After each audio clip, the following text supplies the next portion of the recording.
તો જો બાળકો અહીંયા આપણને એક એક્ઝામ્પલની રકમ આપેલી છે. સુરેખ રાજમાર્ગ પર 126 કિલોમીટર પ્રતિ અવર જેટલા ઝડપે દોડી રહેલી એક કાર. તો અહીંયા તમે શું કહેશો બાળકો?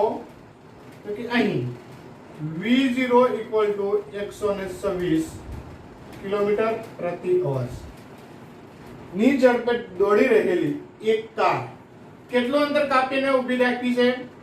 તો કે d ઇક્વલ ટુ 200 મીટર. તો કારને નિયમિત પ્રતિ પ્રવેગ કેટલો હોવો જોઈએ? નિયમિત પ્રતિ પ્રવેગ એટલે a. એટલે કારને સ્થિર થવા માટે કેટલો સમય લાગશે? તો કે કારને સ્થિર થવા માટે હંમેશા બાળકો લાગતો સમય એને કે t. તો અહીંયા બાળકો આપણે જોઈએ તો કે પહેલી વસ્તુ v0 126 કિલોમીટર પ્રતિ અવર 126 એને ગુણ્યા 1000 છેદમાં હું કરશો બાળકો 36. ઠીક છે, હું કહેશો બાળકો છેદમાં તમારે શું લેવાનું છે? 3600. હવે આનું તમારે શું કરવાનું છે બાળકો? કેલ્ક્યુલેશન કરો. કેલ્ક્યુલેશન એટલે કે 126 એને ગુણ્યા તમારે 1000 ભાગ્યા તમે શું કરશો? 3600. શું કરશો બાળકો? ભાગ્યા તમારે શું કરવાના છે? 3600.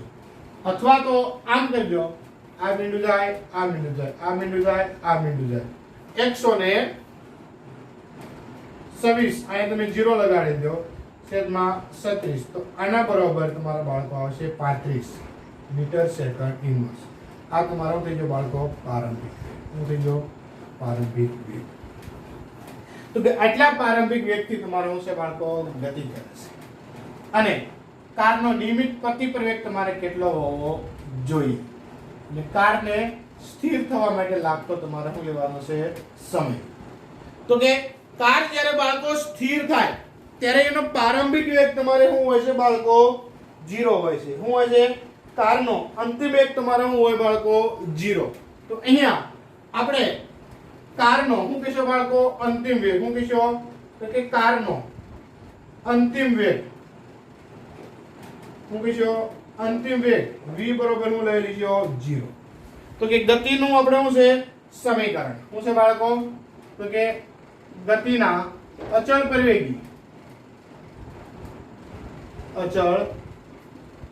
પરિવેગી ગતિનું સમીકરણ શું કહેશો બાળકો? v² - v0² equal to 2ax અથવા તો 2ad. શું કહેશો બાળકો? તો કે 2ad. એને મેળવવાના છે, એને કરતા બનાવો v² - v0² upon 2d. અહીંયા કિંમત મૂકો. v² એટલે તમે શું લેશો બાળકો? 0. અંતિમ વેગ 0 0 માઈનસ v0 એટલે કેટલા કરશો? 35. આનો તમે શું કરશો? વર્ગ upon 2 d એટલે કેટલા કરશો? તો કે 200. તો અહીંયા તમારું રહેશે માઈનસ 35 ગુણ્યા 35 એના છેદમાં 4. 35 ગુણ્યા 35 કરો બાળકો. શું કરશો? 35 ગુણ્યા 35 તમે કરશો એટલે તમારે 35 નો વર્ગ તમારે કેટલા થશે બાળકો? 1225. કેટલા થશે બાળકો? તો કે 1225. એને ભાગ્યા તમે કેટલા કરશો? 400. 1225 ભાગ્યા તમે શું કરશો? 400. તો અહીંયા તમારે શું કરવાના છે બાળકો? માઈનસ 1225 એને ભાગ્યા તમારે 400. તો ઇક્વલ ટુ તમને જવાબ મળે છે માઈનસ 3.06. કેટલા મળશે બાળકો? ભાગ્યા 1200 કરો, 1225 ભાગ્યા 400 કરો એટલે તમને બાળકો મળશે કે 3.06 મીટર સેકન્ડ ઇન્વર્સ 2.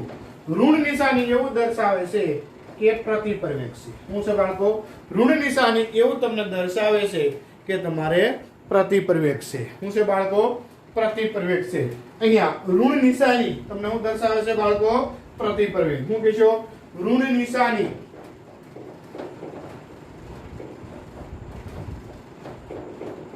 પ્રતિપ્રવેગ દર્શાવે છે. ઠીક છે.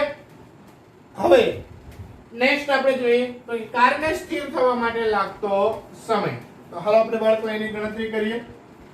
એ પહેલા આટલું તમે જોઈજો. આ તમને પ્રારંભિક વેગ આપેલો છે, અંતર આપેલું છે, પ્રવેગ મેળવવાનો છે, કારને સ્થિર થવા માટે લાગતો સમય. પ્રારંભિક વેગ કારનો અંતિમ વેગ. કેમ? તો કે કાર સ્થિર થાય છે. શું થાય છે? સ્થિર થાય માટે વેગ મૂકી જાય 0. અચળ પ્રવેગી ગતિના સમીકરણમાં કિંમત મૂકો એટલે તમને પ્રવેગ મળે બાળકો. ઠીક છે.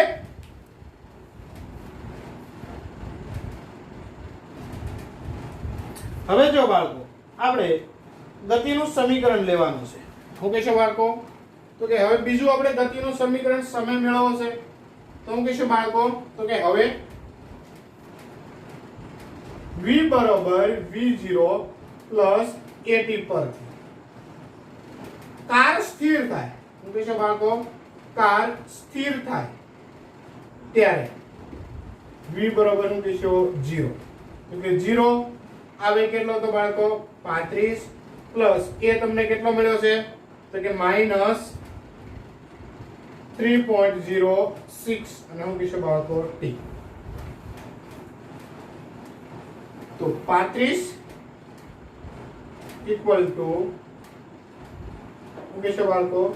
3.06 t. t ને કરતા બનાવો તો કે 35 એના છેદમાં 3.06. આ બંનેનું બાળકો તમે કેલ્ક્યુલેશન કરો. શું કરો બાળકો? કેલ્ક્યુલેશન કરો. એને કે 35 ડિવાઇડ 3.06 એટલે તમને આન્સર મળશે બાળકો 35 ડિવાઇડ 3.6 એટલે કે 11.66. નિયર બાય તમને કેટલું મળશે બાળકો? 11.66. શું કહેશો બાળકો? 11.66 સેકન્ડ. આટલો તમને બાળકો સમય લેશે. આમ અચળ પ્રવેગી ગતિના સમીકરણ પરથી તમારી એક્ઝામ્પલ બાળકો તમારે ગણતરી કરવાની છે. ખાસ તો આપણે ગતિના સમીકરણનો ઉપયોગ કરવાનો છે બાળકો. ઠીક છે. તો આ રીતે તમે બાળકો એક્ઝામ્પલનું કેલ્ક્યુલેશન કરજો. હવે એક હોમવર્કમાં આપું છું હું.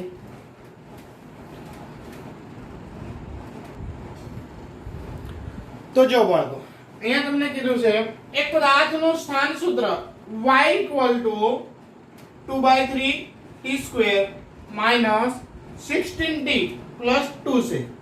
તો આ પદાર્થને સ્થિર થવા માટે લાગતો સમય. તો જો અહીંયા તમને આને આન્સર છે બાળકો t બરાબર 12 સેકન્ડ. આ તમારો છે બાળકો આન્સર છે. આનું કેલ્ક્યુલેશન તમે કઈ રીતે કરશો? તો કે સ્થાન સૂત્ર આપેલું છે y વાળું, એનું તમે t પ્રત્યય કરી નાખવાનું. t પ્રત્યય કરશે બાળકો વિકલન. t પ્રત્યય વિકલન કરશો એટલે તમને શું મળશે? વેગ. અને વેગ સૂત્ર તમને મળે ત્યારે તમારું કહેવાનું છે કે પદાર્થ શું છે બાળકો? તો કે સ્થિર થાય ત્યારે v બરાબર શું મૂકવાના? 0. એટલે કે વેગ સૂત્રમાં v બરાબર તમે 0 મૂકી દો એટલે સમયની તમારે શું થઈ જાય છે? બહુપદી થઈ જાય છે. એને સોલ્વ કરી અને તમે t મેળવી લો. એટલે t બરાબર તમને કેટલા મળશે બાળકો? 12 સેકન્ડ. આ રીતે તમે બાળકો હોમવર્કમાં ટ્રાય તમે કરજો. ના આવડે તો કેલ્ક્યુલેશન છે એ હું તમને બાળકો ચોક્કસ કરાવડાવીશ. ઠીક છે. તો આ લેક્ચરની અંદર બાળકો આટલું આપણે અહીંયા રાખીએ. જય હિન્દ.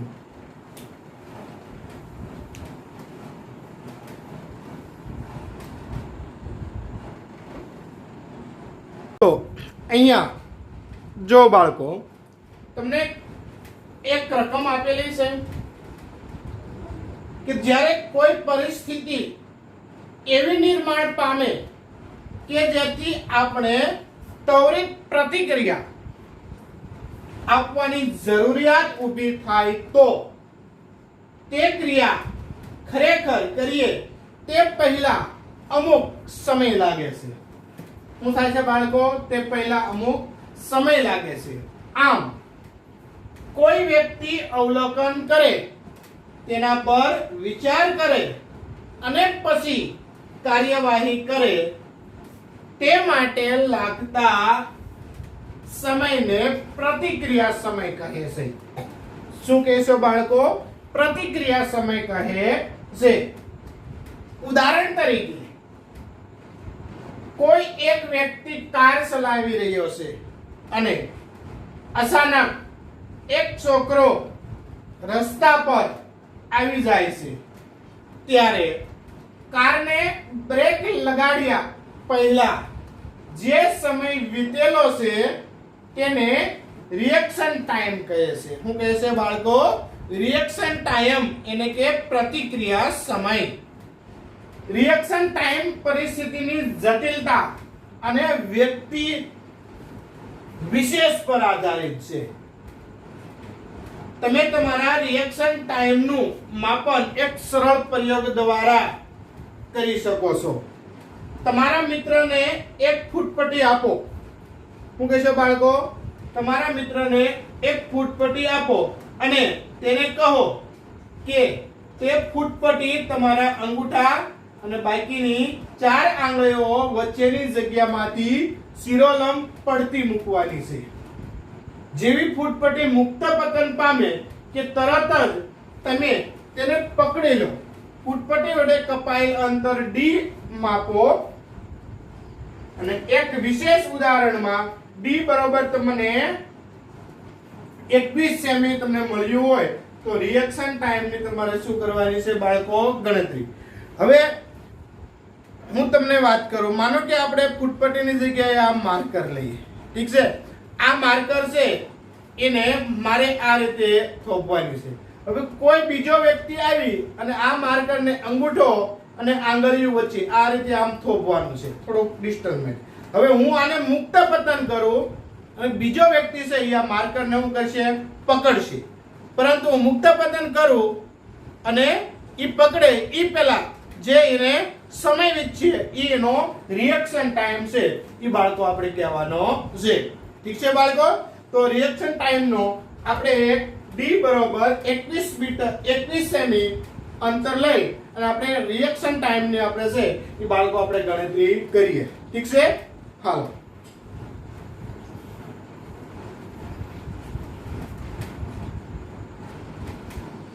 તો જો બાળકો અહીંયા તમે શું કહેશો? તો કે માપપટ્ટી છે એક તમારે શું છે? મુક્ત પતન કરે છે. શું કહેશો બાળકો? તો કે અહીં માપપટ્ટી શું છે બાળકો? તો કે મુક્ત પતન કરે છે. તેથી માપપટ્ટી તમારે મુક્ત પતન કરે તો માપપટ્ટીનો વેગ તમારે પ્રારંભિક વેગ શું થાય? મુક્ત પતન કરે છે. તેથી શું કહેશો બાળકો? તેથી તેનો વેગ v0 બરાબર શું થાય બાળકો? 0 થાય. શું થાય બાળકો? v0 બરાબર તમારે શું થાય? 0 થાય. અને a બરાબર શું લીધો? g અને એના બરાબર કેટલા લીધો? 10 મીટર સેકન્ડ ઇન્વર્સ 2. શું કહેશો? મીટર સેકન્ડ ઇન્વર્સ 2 એ આપણે g નું મૂલ્ય લઈશું. હવે ધારો કે tr સમયમાં કપાયેલું અંતર. શું કહેશો? ધારો કે શું કહેશો બાળકો? ધારો કે tr સમયમાં કપાયેલ શું કહેશો બાળકો? કપાયેલ અંતર શું છે બાળકો? કપાયેલ અંતર d હોય તો શું કહેશો બાળકો? ધારો કે tr જેટલા સમયમાં કપાયેલ અંતર d હોય તો ગતિના સમી પ્રમાણે શું કહેશો? ગતિના સમી પ્રમાણે શું કહેશો બાળકો? તો કે d equal to v0t plus 1/2 at square. શું કહેશો બાળકો? d બરાબર v0t plus 1/2 at square. તો આની અંદર d બરાબર તમારે જે v0 તમારે 0 છે એટલે d નામ આ આખું પદ 0 આ પ્લસ 1/2 એ બરાબર શું કરવાના છે? માઈનસ g અને એમ કહેશો બાળકો t સ્ક્વેર. પણ t સ્ક્વેર બરાબર શું લેશો? tr. શું લેશો? tr. તો તેથી d બરોબર તમને કેટલા મળશે બાળકો? તો કે d બરોબર -1/2 gt સ્ક્વેર. બરાબર, આ હું લઈશું બાળકો tr. હવે અહીંયા જો તમે tr ને કરતા બનાવો તો શું થઈ જાય?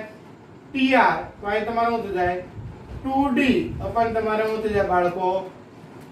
tr સ્ક્વેર 2d અને માઈનસ તમે શું લઈશો બાળકો? g. આનું વર્ગમૂળ લઈ લો તો તમારું શું થઈ જાય? tr ઇક્વલ ટુ 2d અપન તમારે શું લેવાના છે? g.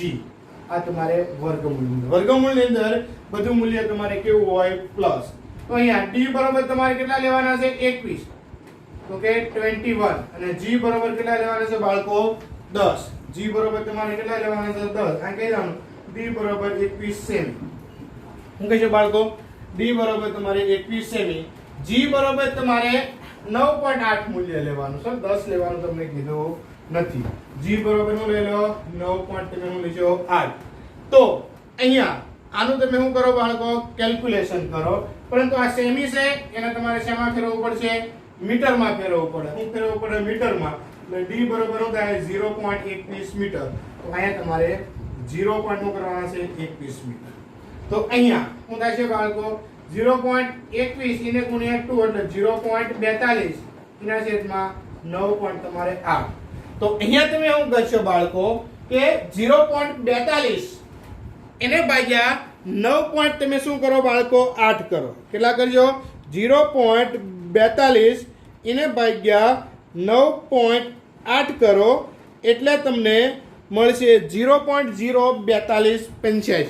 કેટલા મળશે બાળકો? વર્ગમૂળની અંદર 0.04285 એનું તમે બાળકો વર્ગમૂળ કાઢશો.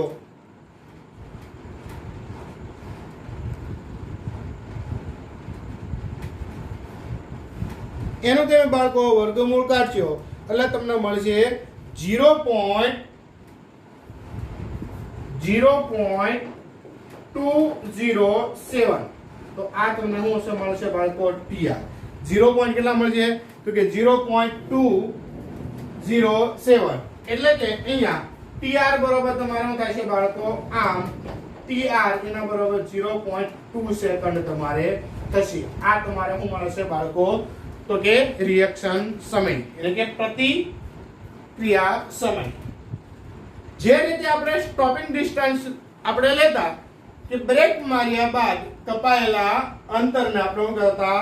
Stopping distance. અહીંયા એ જ પ્રમાણે બ્રેક માર્યા બાદ વિચારેલા સમયને શું લેવાનું છે? Reaction time. ઠીક છે બાળકો? તો સ્ટોપિંગ ડિસ્ટન્સ જેવું છે અહીંયા આપણે શું છે બાળકો? રિએક્શન સમય છે. તો આ રીતે બાળકો આપણને એક્ઝામ્પલ છે એ આપણને પૂછાય તો આપણને બાળકો ગણતરી છે એ આપણને આવડવી જોઈએ. આવો નવો એક ઉદાહરણનો આપણને એક્ઝામ્પલ આપેલો છે તો એ એક્ઝામ્પલ તમે હોમવર્કમાં રાખજો. તો આવું નવું તમને એક ઉદાહરણ તમને આપેલું છે બાળકો. તો કે ઉદાહરણ છે એ તમારે 3.7 છે. તો આ ઉદાહરણ છે બાળકો તમે હોમવર્કમાં રાખજો. ખાલી તમારે શું છે બાળકો?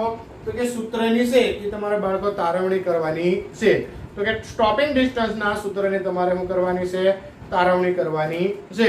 તો આ એક્ઝામ્પલ તમે હોમવર્કમાં ટ્રાય કરજો. ના આવડે તો હું તમને કેલ્ક્યુલેશન કરાવીશ. ઠીક છે?